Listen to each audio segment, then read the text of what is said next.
శ్రీమాత్రే నమ. జయ గురు దత్తాత్రేయ నమ. ఈ వీడియోలో మనం వివిధ రాశులపై శుక్రగ్రహ ప్రభావం ఏ విధంగా ఉంటుంది, మరి శుక్రుడు ప్రస్తుతం జూలై 31వ తారీఖు నుంచి ఆగస్టు 24 వరకు సింహరాశిలో సంచరించడం జరుగుతుంది.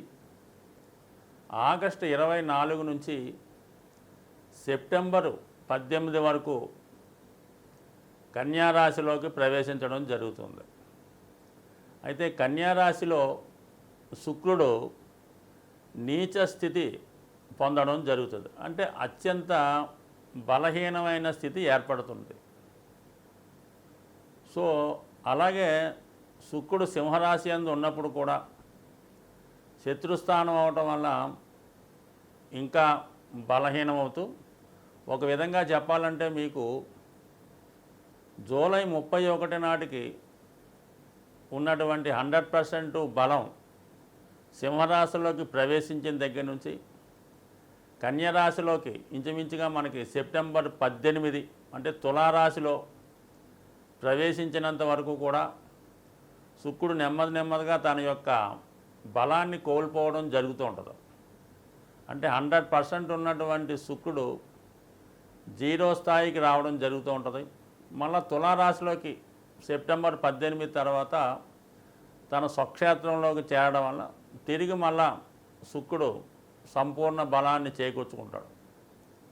అయితే ఎవరి జన్మజాతకంలో అయినా శుక్రుడు యొక్క స్థితి బలాన్ని బట్టే వారి యొక్క వైవాహిక జీవితంలో ఉన్నటువంటి సుఖ సంతోషాలు, అలాగే ఆర్థిక పరిస్థితి ఏ విధంగా ఉంటుంది, అతడు సంపాదించిన ధనాన్ని లేదా పెద్దల ద్వారా వచ్చిన స్థిరాస్తుల్ని ఎంతవరకు జాతకుడు దాన్ని అనుభవిస్తాడు, ఆ స్థిరాస్తుల్ని వృద్ధి చేస్తాడా లేదంటే దాన్ని పూర్తిగా నాశనం చేయడం జరుగుతుందా అన్న విషయాన్ని, అలాగే జాతకుడు ఒక మంచి బట్టలు కట్టాలన్నా, ఒక వాహనంలో ప్రయాణించాలన్నా కూడా శుక్రుడు చాలా బలంగా ఉండాలి.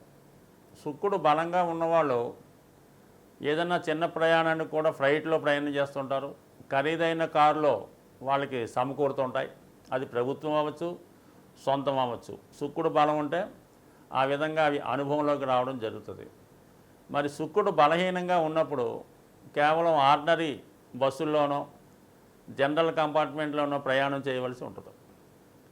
అలాగే శుక్రుడు జాతకంలో ఉన్న బలాన్ని బట్టి జాతకుడికి ఎటువంటి భార్య వస్తుంది, వివాహం తర్వాత భార్య ద్వారా ఎంత అదృష్టం వస్తుంది, అలాగే శుక్రుడితో కలిసి ఉన్న గ్రహాల స్థితిని బట్టి భార్య ఏ విధంగా ఉంటుంది, ఆవిడ యాటిట్యూడ్ ఏ విధంగా ఉంటుంది, ఆవిడ ఎంత పవిత్రంగా ఉంటారు, ఎంత సాంప్రదాయంగా ఉంటారు, ఎటువంటి గౌరవప్రదమైన కుటుంబంలోంచి రావడం జరుగుతుంది, అలాగే వారికి ఏమైనా దోషాలు ఉన్నాయా, సంతాన దోషాలు ఉన్నాయా అనే విషయం కూడా జాతకంలో ఉన్నటువంటి శుక్రగ్రహ స్థితిని బట్టి కలిసి ఉంటుంది.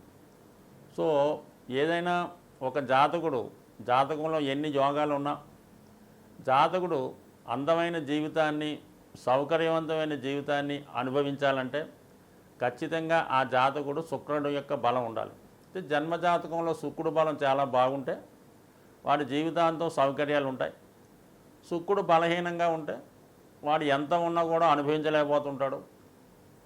ఈ విధంగా శుక్రుడు బలం ఉంటే మరి గోచారరీత్యా శుక్రుడు యొక్క స్థితిని బట్టి వారి యొక్క రాశులను బట్టి శుక్రుడు యొక్క బలాన్ని బట్టి కేవలం ఒక వైవాహిక జీవితం, అలాగే ధనం, సంపద, సేవింగ్సు, బంగారు ఆభరణాలు, ఖరీదైన ఏదన్నా ఒక మనిషికి ఒక వస్తువును చూస్తే ఇది మన సొంతమైతే బాగున్ను, లేదంటే ఒక మంచి ప్లేస్ చూసినప్పుడు ఆ సినిమాకి వెళ్ళాలనో, ఒక ఫ్లైట్లో జర్నీ చేయాలనో, ఒక మంచి బట్టలు కట్టాలనో, ఇవన్నీ కూడా శుక్రుడి యొక్క బలం ఉంటేనే జాతకుడికి ఇవన్నీ అనుభవంలోకి వస్తాయి. అంటే శుక్రుడు సహజ రాశి చక్రంలో 2, 7 భావాలకు కారణం అవుతుంటాడు. అంటే 2 అన్నది ధన సంపద, కుటుంబం, సప్తమం అన్నది కామస్థానం, కోరికల స్థానం.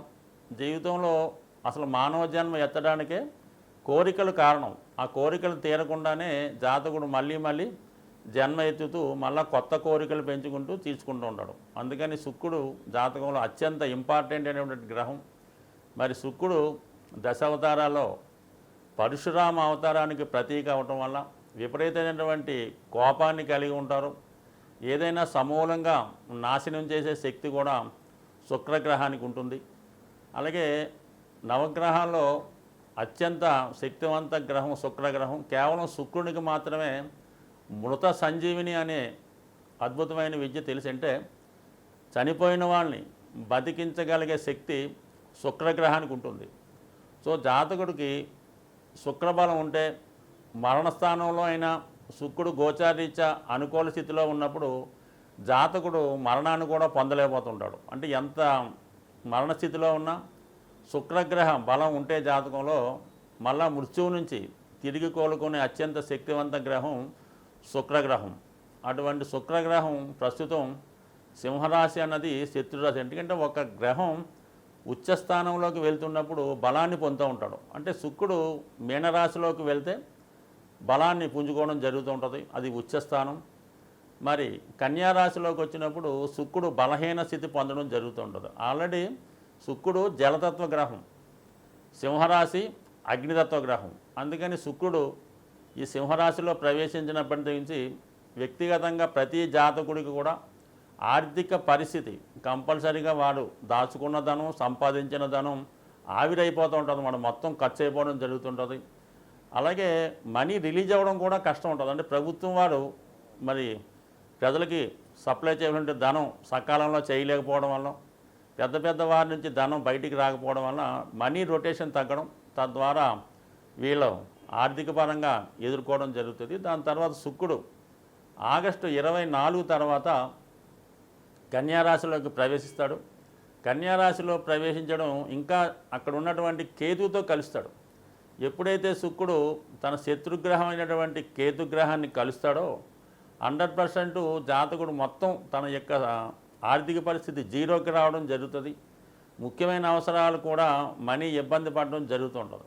దానికి అదనంగా మనకి ఆగస్టు 27 నుంచి కుజుడు కూడా మిథున రాశిలోకి వచ్చి చతుర్థ దృష్టితో శుక్రుడిని కేతువుని చూడటం జరుగుతుంటుంది. అంటే రెండు శత్రుగ్రహాలు మన శుక్రుడి మీద వీక్షించడం వల్ల, శుక్రుడు బలహీనం అవటం వల్ల ఇది ఖచ్చితంగా జాతకుడికి ఏ రాశి వారైనా ఏ లగ్నం వారైనా వాళ్ళు ఖచ్చితంగా ఆర్థిక పరంగా చాలా స్ట్రగుల్ పడతారు.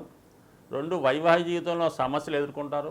వ్యక్తిగతంగా జాతకులు స్త్రీలై ఉంటే, స్త్రీ జాతకం అంటే ఖచ్చితంగా స్త్రీలకి అనారోగ్య సమస్యలు, అలాగే గైనికి సంబంధించిన ప్రాబ్లమ్స్, నరాలకు సంబంధించిన ప్రాబ్లమ్స్, చర్మ వ్యాధులు లాంటివి వచ్చే అవకాశం ఉంటుంది. కాబట్టి ఖచ్చితంగా స్త్రీలు ఇంచుమించుగా మనకి ఇప్పటి నుంచి రాబోయే సెప్టెంబర్ 18 వరకు చాలా విషయాల్లో జాగ్రత్త తీసుకోవాల్సి ఉంటుంది. కుంభరాశి వారికి శుక్రుడు యోగకారకుడు, చతుర్థ భాగ్యాధిపతి, అదృష్టాన్ని కలగజేసే ఏకైక గ్రహం శుక్రగ్రహం ఈ కుంభరాశి వారికి. ఎందుకంటే శుక్రుడు ఇచ్చినంతగా ఈ రాశి వారికి శని కూడా ఇవ్వలేకపోతుంటాడు. అందువల్ల ఏంటంటే ప్రస్తుతం శుక్రుడు సప్తమ స్థానంలో శత్రుస్థానంలో సంచరిస్తున్నాడు. సో దానివల్ల ముఖ్యంగా వివాహ సంబంధాలు చూస్తున్నవారు, పెళ్ళిళ్ళ కొరకు ప్రయత్నం చేస్తున్న వారికి చాలా వరకు ఈ రాబోయే సెప్టెంబర్ 18 వరకు నిరాశ తప్పదు. అలాగే వైవాహిక జీవితంలో ఉన్న వాళ్ళకి ఏదో కారణం వల్ల ఏంటంటే జీవిత భాగస్వామితో విభేదాలు లేదా కొంతవరకు ఏదన్నా అనారోగ్య సమస్యలు లాంటివి మీకు వచ్చే అవకాశం ఉంది. మీ యొక్క భార్య కావచ్చు. సో ఈ కారణం వల్ల మీరు ఏదో విధంగా ఈ వైవాహిక జీవితం అనే సంబంధానికి దూరంగా ఉండడం జరుగుతూ ఉంటుంది. ఇది ఆసరాగా తీసుకొని వేరే వాళ్ళు మీ జీవితంలో ప్రవేశించాలనే ప్రయత్నం చేస్తూ ఉంటారు.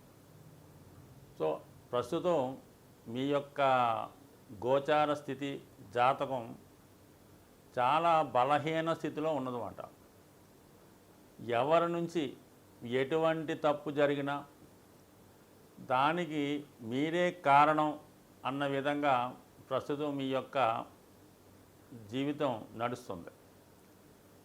ఈ కారణం వల్ల మీరు ఏమాత్రం చిన్న బలహీనతకి లొంగిన ఓవరాల్గా పెద్ద బ్లేమ్ ఎదుర్కోవలసి ఉంటుంది. అది కొన్ని సందర్భాల్లో శాశ్వత ఎడబాటుకు కూడా కారణమయ్యే అవకాశం ఉంది. దానికి అదనంగా మీకు ఆర్థిక పరిస్థితి కూడా చాలా ఇబ్బందికరంగా ఉన్నది. గతంలో మీకు సంపూర్ణమైపోయినటువంటి బాధ్యతలు తిరిగి మళ్ళా మీ మీద పడడం వల్ల అధిక ఆర్థిక భారం మీ మీద పడడం, మళ్ళా కొత్తగా ఈ అనారోగ్య సమస్యలు అవ్వచ్చు, లేదా ఇతరులు చేసినటువంటి తప్పుకి మీరు బాధ్యతలు అవ్వచ్చు. ఈ విధంగా ఇబ్బంది కలిగే అవకాశం ఉంది.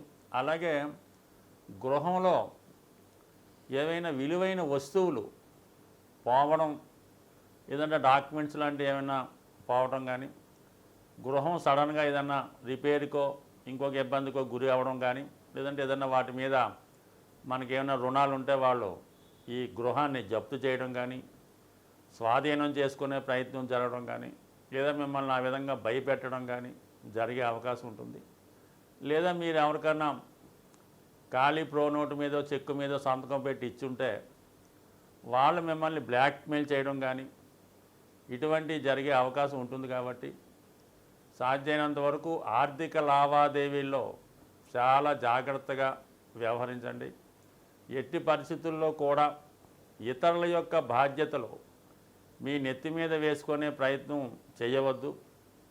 ఎందుకంటే ఇప్పటికే మీరు చాలా మునిగి ఉన్నారు కాబట్టి కొత్త బాధ్యత అంటే మీ యొక్క మొగమాటం వల్ల ఇంకో దానివల్ల తర్వాత చూసుకోవచ్చు అన్నటువంటి ఉద్దేశంతో ప్రతిదాన్ని మీరు ఈ సమయంలో ఒప్పుకోవడం జరుగుతూ ఉంటుంది. దానివల్ల ఏంటంటే ఇప్పుడు ఉన్నటువంటి ఈ సమస్య ముందు ముందు ఇంకా పెద్దదయ్యే అవకాశం ఉంది. కాబట్టి చాలా వరకు ఎటువంటి కొత్త బాధ్యతలు మీ మీద వేసుకోవద్దు.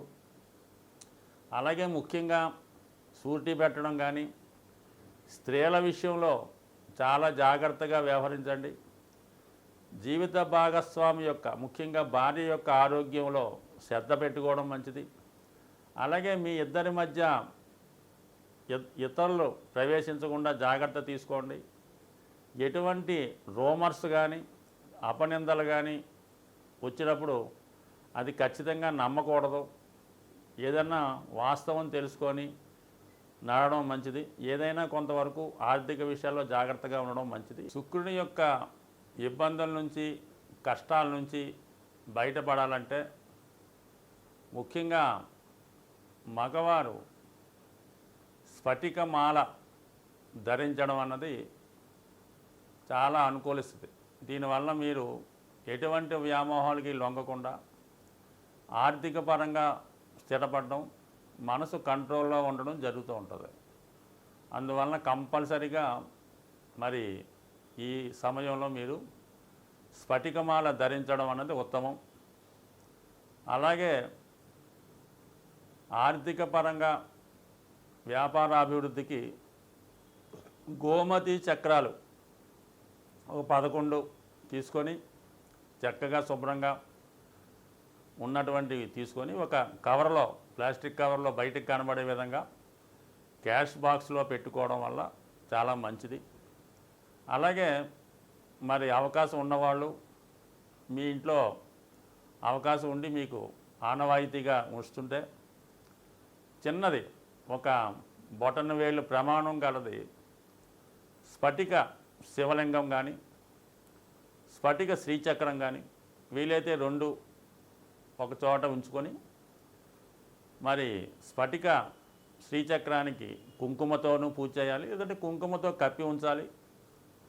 స్ఫటిక శివలింగాన్ని ప్రతిరోజు కూడా వీలైనంత వరకు శుభ్రమైనటువంటి వాటర్తో అభిషేకం చేస్తూ వీలైతే మారేడు దళం అక్కడ ఉంచడం వల్ల 100% మీ యొక్క ఈ శుక్రగ్రహ ఇబ్బందులు తగ్గుతాయి.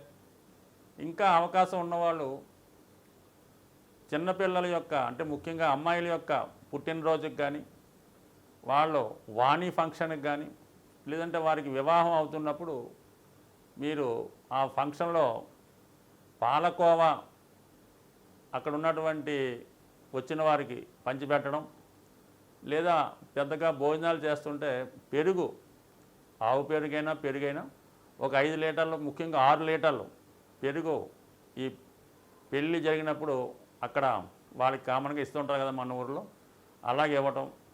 ఈ విధంగా చేయడం వల్ల ఇంకా చాలా ఇబ్బందులు ఉన్నాయి అనుకున్నప్పుడు శుక్రవారం కానీ, మంగళవారం కానీ సాయంకాల సమయంలో అంటే సూర్యాస్తమయ సమయంలో మరి ఏదన్నా హనుమాన్ టెంపుల్లో కానీ, అమ్మవారి టెంపుల్లో కానీ 6 గులాబీ పువ్వులు వారికి టెంపుల్లో ఇవ్వడం, 6 ప్రదర్శనలు చేయడం వల్ల కంపల్సరిగా శుక్రుని యొక్క అనుగ్రహానికి పొందుతారు. ముఖ్యంగా స్త్రీలకి ఆరాధించడం అంటే వాళ్ళకి ముఖ్యంగా అక్క చెల్లెలకి విలువైనటువంటి పట్టు వస్త్రాలు బహుకరించి వాళ్ళ ఆశీర్వాదం తీసుకోవడం వల్ల మరి ఇప్పుడు వస్తున్నటువంటి నెలలో వస్తున్నటువంటి రాఖీ పండగ రోజు ఎవరైతే మీ యొక్క శ్రేయస్సు ఉన్నతి కోరుకుంటారో వారితో రాఖీ కట్టించుకోవడం వల్ల కూడా మీకు శుక్రగ్రహ అనుగ్రహం పొందే అవకాశం ఉంది. స్వస్తి.